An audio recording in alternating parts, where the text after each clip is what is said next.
I wanted to do this video for you guys just to help encourage you and reassure you that you don't have to choose between two. You don't have to have it all narrowed down and all of it figured out and an answer for everything, because I sure don't. And The Good and the Beautiful versus Masterbooks. I have been debating making this video for a very long time. This has been one of the most popular questions that I get asked over on Instagram and even through emails, through comments. You guys, so many of you are asking and wanting my opinion, what we like better, Masterbooks or The Good and the Beautiful. Now, this is why I have been hesitant on making this video where I compare the two. They are not the same. The Good and the Beautiful and Masterbooks are not comparing apples to apples, guys. They are two totally separate styles, different approaches, everything about them. When it comes to these two very different homeschool curriculums, they are not the same in any way. And I am going to share our experience using both of them, because yes, I have used Masterbooks for 2 years in a row. And yes, currently we have used Masterbooks this year, and we've also used The Good and the Beautiful. So I've been hesitant on making this, but you guys to know my heart behind this, because I do things very different in our home, as do many of us homeschool moms. So if I were to ask one of you who has used Masterbooks and The Good and the Beautiful both, what you thought, our opinions may be similar, but they also may be very, very, very different. So I didn't want to confuse anybody. I didn't want to overwhelm anybody by the way that we do things here in our homeschool. This is my 8th year homeschooling. I have 3 boys, a 7th grader, a 5th grader, and a 2nd grader. It's going to be a simple video where I share with you my thoughts. Again, these are my opinions. This is our experience using both of them. So I want you to do your own research. I want you to take what I'm telling you and apply it in your own home, your own homeschool, if you so desire. Do your own research, try things for yourself. Do not go off of what anybody on social media or anybody is telling you. Again, that's why I've been hesitant on doing this.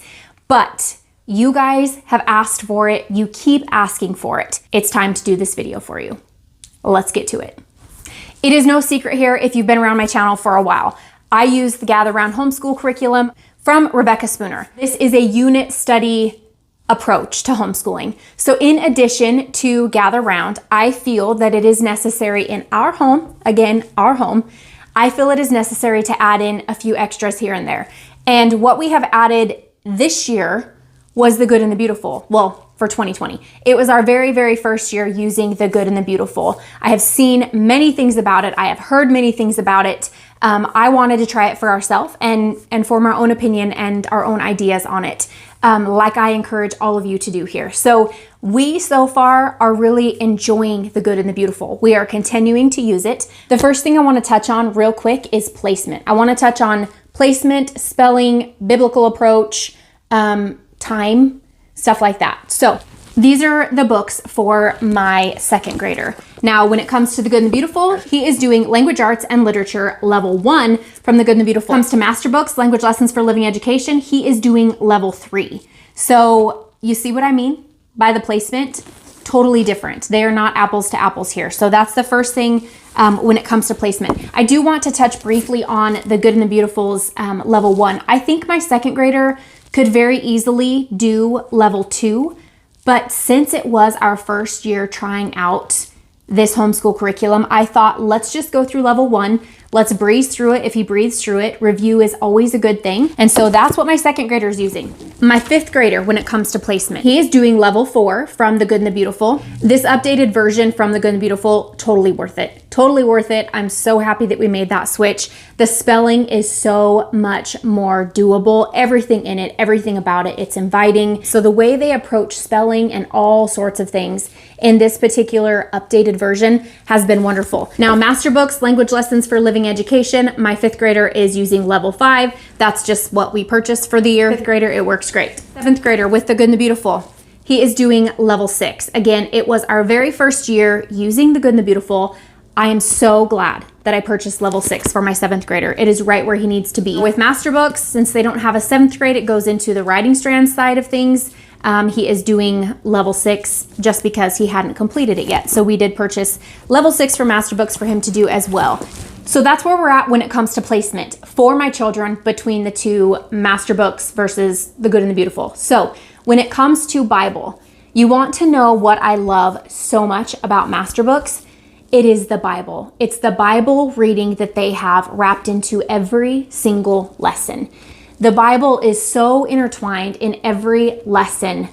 If not every, it's every other lesson from Masterbooks. And you guys, that just makes my heart so happy. That speaks to me on so many levels and to my children on so many levels. I love when they grab the 101 favorite stories from the Bible and go in their room and do their independent reading and have their journaling time.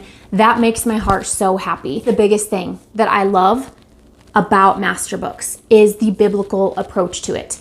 The Good and the Beautiful does not have that. The Good and the Beautiful does not have time set aside for prayer and different things like that I have found. Again, it's our first year using it. Feel free to correct me on that. If you have more experience with the Good and the Beautiful, feel free to correct me on that in the comment section down below, but I have yet to find that. There again, that's one huge difference that I have noticed between the two, and one of the main reasons why I love keeping Masterbooks in our home, because there are some days where I'm like, boys, open up your language lessons, grab your devotional. For my oldest, it's a different book. It's not the 101 favorite stories. It is a 10-minute devotional.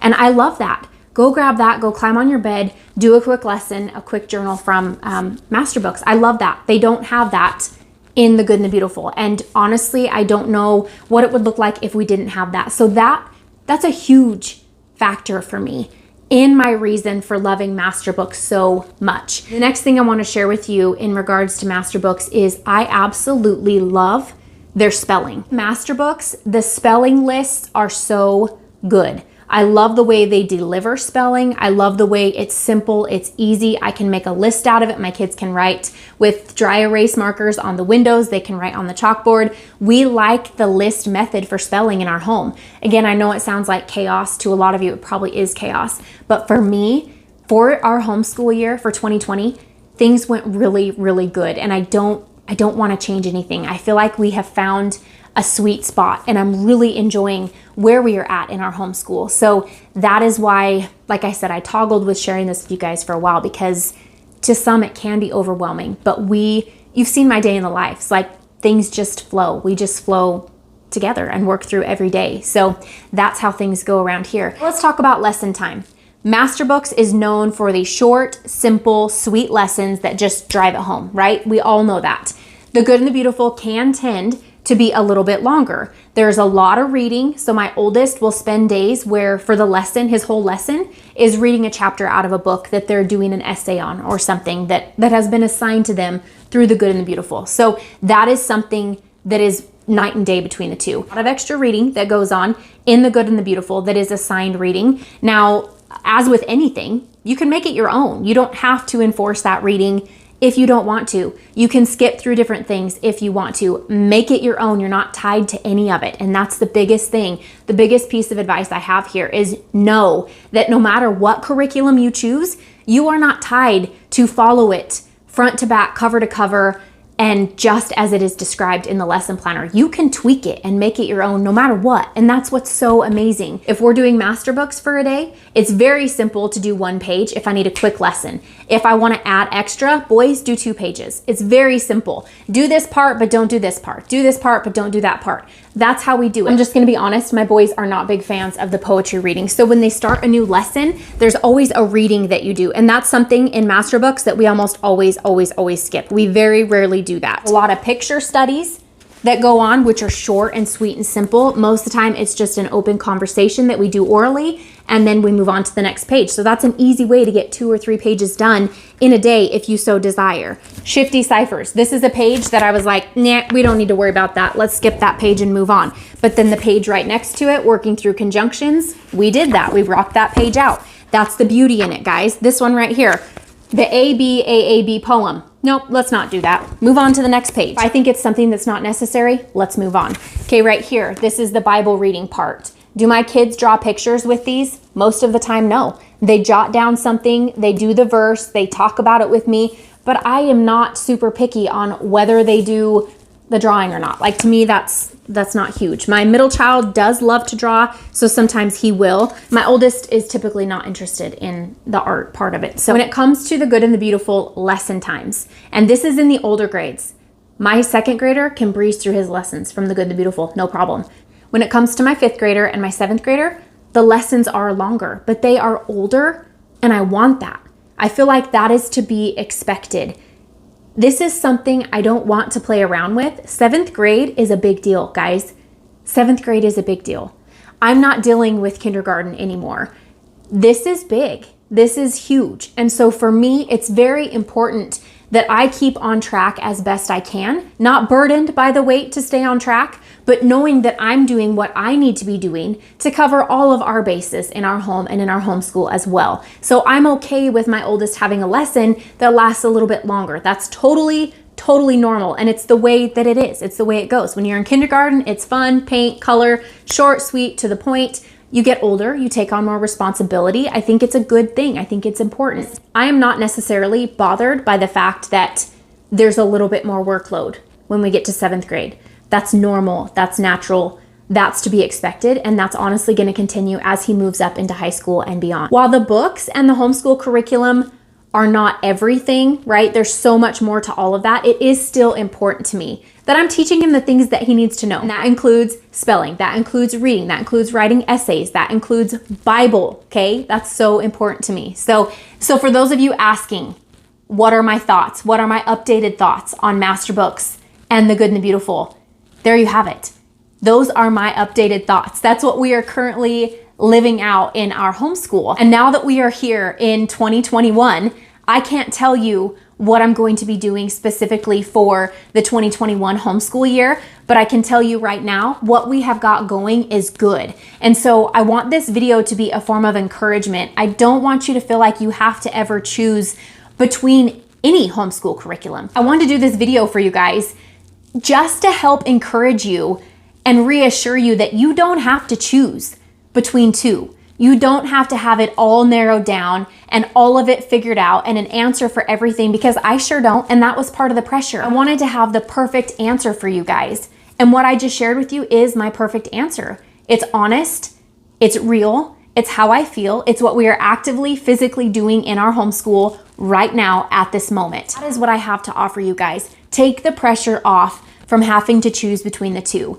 Don't take my word for everything and run with it. You guys do your own research as homeschool moms. Do your own research. Try it out if you need to try it out. Sell it if it doesn't fit. It's something I've learned along the way in my 8.5, now that we're in 2021, 8.5 years homeschooling. That's what I have learned. There's going to be so many things that are going to come in and that are going to go. So many homeschool curriculums that are going to come and go. Some things stay, some things go. I can't tell you what we're going to do for the 2021-2022 homeschool year. That's insane to even say, but I can tell you what we're using right now, and that's exactly this, what I've shared with you, along with Gather Round Homeschool Curriculum. We pair and mash and mix it all up together, and that's what we do in our home. So make it your own. Take what I've said with a grain of salt, do your own research, figure things out for yourself, try it on your own. Take some of that pressure off to have it all figured out. There is so much freedom to be found in the letting go. It's a beautiful, beautiful process, that letting go of all of the burdens. Do not be burdened by homeschool curriculum. Do not carry that load of needing it all figured out and having the perfect curriculum. Because I'll tell you right now, whether you are a new homeschool mom or you are a veteran homeschool mom, you will know and would attest to the fact that there is no perfect homeschool curriculum out there. If I could take Gather Round, The Good and the Beautiful, Masterbooks, Fix It Grammar, and mash it all together, maybe that would be the perfect curriculum for me, but maybe it wouldn't. So what I do in our home is mash it all together on our own. And it's been great. It's been a wonderful homeschool year for us. I'm very long-winded. I'm sorry for dragging this out so long, but I wanted to just be open and honest in my opinion and in sharing my opinion with you guys about how I feel, because I don't take this lightly. This is very important to me, and I do not take lightly what I share here on my channel. And that's why I kind of had taken a break from sharing different curriculum things, because I think we can all get caught up in that. It's very easy to get caught up in that. And my opinion is just my opinion. It's just that. Every single homeschool mom will tell you something different, would have a different opinion, a different thing to say. We all have different reasons for bringing in what we bring in and letting go of what we let go of when it comes to homeschool curriculum. So go do your own research, find what works for you in your home, find the heartbeat of your homeschool, and run with it, mama. For being here for today's video where I compared The Good and the Beautiful with Masterbooks. Leave me a comment in the comment section down below. Let me know if you have used either of these homeschool curriculums. Let me know what you love in your homeschool. Let's get a conversation starting so that moms can look into different things. They can get encouragement and advice from some of us moms that are here on this platform already. So I want to wish you a very, very happy new year. Happy 2021. Let's rock the 2021 homeschool year, mamas. Let's do this. We got this. It's going to be great, right? It's going to be great. Let the burden go. Let it fall off your shoulders and let's run our own race. Okay? Let's do this. Have a wonderful day.